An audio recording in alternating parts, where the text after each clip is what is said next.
Welcome back to the deep dive. Today we're looking squarely at the great fuel transition in inland shipping. Hmm.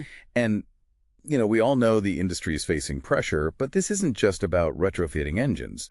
We are looking at a fundamental restructuring of the entire business model. Yeah, it really is a systemic overhaul. We're working from a really thorough source today called De Groot Brandstof Transity, and it breaks down the physics and the economics facing the sector right now.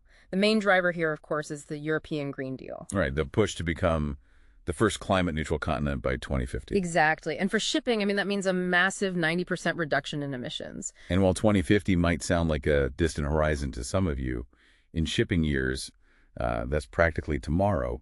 If you commission a vessel today, it's going to have a 40-year lifespan. Yeah, that ship will still need to be compliant in 2050. The lock-in effect is very real, and the timeline is actually even tighter than that. The roadmap demands a 35% reduction by 2035, and that's compared to 2015 levels. Which doesn't leave much room for hesitation.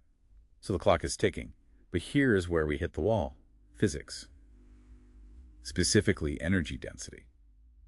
We know that space on a ship is the ultimate currency. If you aren't carrying cargo... You aren't generating revenue. Exactly. But the alternative fuels we're looking at, they just don't play by the same rules as traditional marine gas oil. No, they don't. That is the core conflict here. Alternative fuels are simply less dense. Take methanol, for example. It requires 2.5 times the storage space of diesel to generate the exact same amount of energy. 2.5 times. Yeah, but the real challenge is hydrogen. Right, the numbers on hydrogen are just unforgiving. Even pressurized at 350 bar, you need 13 times the storage space of diesel. 13 times. Just think about the naval architecture implications there. You are essentially hollowing out the hull just to carry the fuel required to move the ship. You're totally cannibalizing your payload. It creates this paradox where you're spending significantly more money to carry significantly less product. That breaks the traditional efficiency model of inland shipping entirely.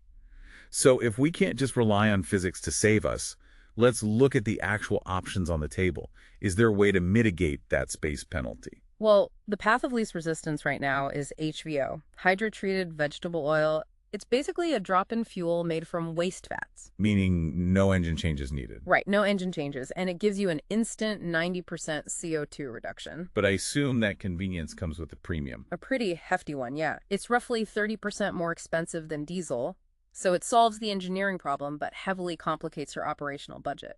Okay, so if HVO is the expensive quick fix and hydrogen is the logistical nightmare, where does that leave methanol?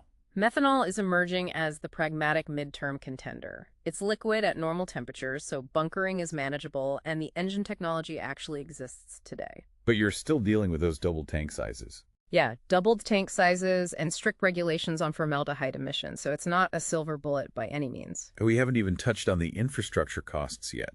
The source mentions that just upgrading to the latest standard diesel engines, the Stage V engines, raises operational costs by 20%. But moving to methanol or hydrogen. You're looking at operational cost increases anywhere from 60% to 400%. Wow. It is a massive gap. The industry is relying heavily on subsidies to bridge it, like the SRVB retrofit schemes or the Connecting Europe facility. But those funds are finite. The source notes one recent SRVB subsidy pot was completely exhausted in a matter of days. Exactly. Demand is huge. But looking at the infrastructure side, it seems like the Port of Antwerp is really trying to force the issue. They're positioning themselves as the energy hub for this entire transition. It's fascinating because it moves beyond just shipping. They're Yeah. building a hydrogen backbone connecting Antwerp, Ghent, and Zeeland. Right, and they're mandating shore power for container and passenger ships by 2030. It forces integration between the vessels and the shore in a way we just haven't seen before. Which suggests the future isn't going to be one size fits all. Definitely not. It's going to be a multi-fuel landscape. HVO for the legacy fleet, methanol for long-haul routes like the Rhine, and hydrogen or electric for short urban trips. And the job description itself changes. You go from just pouring in diesel to managing cryogenic storage in high-pressure systems. It's a completely different skill set for a completely different economic reality. And that's the thought I want to end on for you all today. We are moving toward a model that sacrifices cargo space for cleaner fuel, while simultaneously increasing operating costs by up to 400%. If shipping becomes drastically less efficient and drastically more expensive, who is ultimately going to pick up that tab? Thanks for joining us on this deep dive.